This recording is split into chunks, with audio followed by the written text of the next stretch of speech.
დღე 21. ბიბლიური გაკვეთილები ღმერთის უზენაესი ხელმწიფების შესახებ.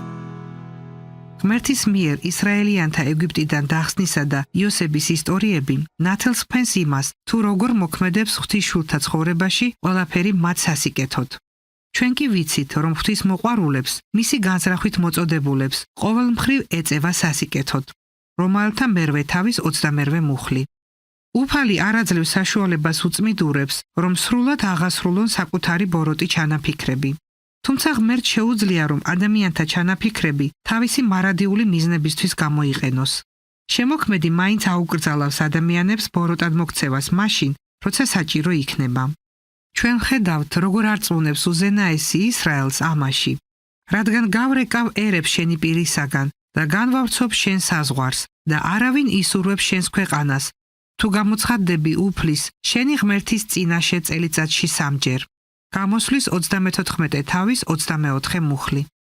უფალი ამბობს, რომ ის არ დაუშვებს ისრაელიანებზე თავდასხმას, როდესაც ისინი დაემორჩილებიან მის ბრძანებებს და მიიღებენ მონაწილეობას ყოველწლიურ წმინდა დღესასწაულებში. დღესასწაულები მტრის თავდასხმისთვის საუკეთესო დრო იყო, მაგრამ ისრაელის ღმერთი უზენაესი ხელმწიფე ამას არ დაუშვებს და შეცვლის მტრის გეგმებს.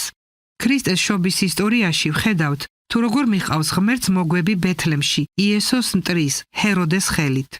ჰეროდემ მოუხმო ისრაელის მღვდლებს და მათგან შეიტყო, რომ ქრისტე ბეთლემში უნდა დაბადებულიყო. იმის წყალობით, რომ მეფემ მოგვები დავითის ქალაქში წარგზავნა, იხილეთ მათ ესახარება მეორე თავის მერვე მუხლი. მათ ყრმას მიართვეს ძღვენი, რომელიც მარიამმა და იოსებმა გამოიყენეს იმისთვის, რომ იესოსთან ერთად ეგვიპტეში გაქცეულიყვნენ, როდესაც ჰეროდემ ბრძანა ყრმების ამოხოცვა. მან, ვინც ცოტახნით ადრე იესოს მკვლელობა განიზრახა, ფაქტობრივად თავად უზრუნველყო ის გადარჩენისთვის საჭირო რესურსით. იმის გაცნობიერებით, რომ უზენაესი ხელმწიფება ღმერთის ხელშია, ჩვენ შეგვიძლია მშვიდად მივენდოთ მას სატანისა და უწმიდური ადამიანების მხრიდან თავდასხმის დროს. მათ შეიძლება ჩვენი განადგურება ჰქონდეთ დაგეგმილი, მაგრამ ღმერთი მათ ჩანაფიქრებს ჩვენ სასიკეთოდ შემოატრიალებს.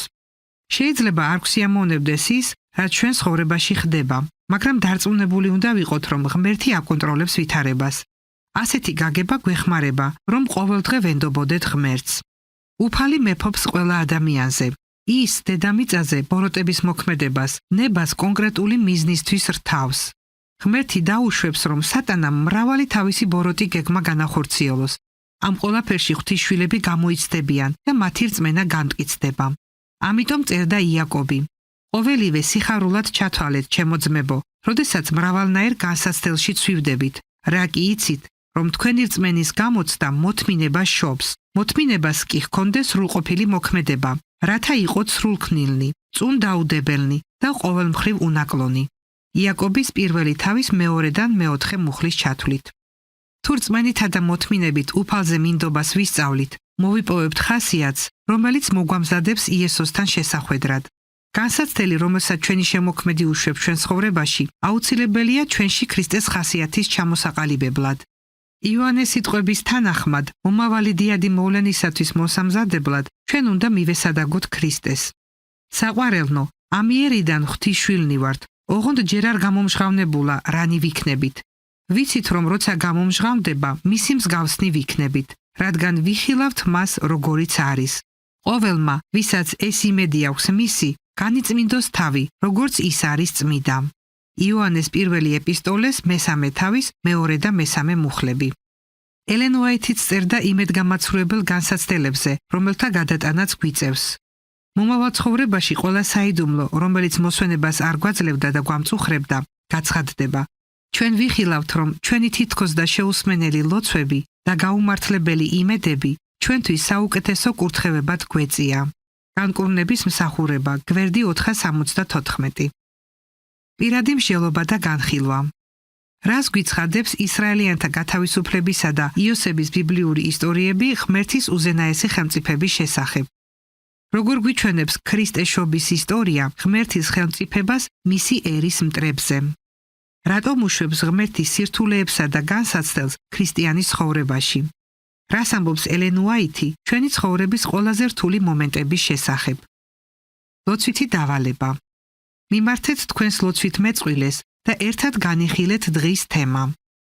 ერთად ილოცეთ, რომ ღმერთმა მოგნათლოთ სულიწმინდით, რომ ღმერთმა აგაღორძინოთ თქვენ და თავისი ეკლესია, რომ ღმერთი დაგეხმაროთ ირწმუნოთ, რომ ყველაზე ცუდი მოვლენებიც თქვენ ცხოვრებაში თქვენსავე საკეთილდღეოდ გეწევათ და ილოცეთ ადამიანებისთვის თქვენი სამლოცველო სიიდან.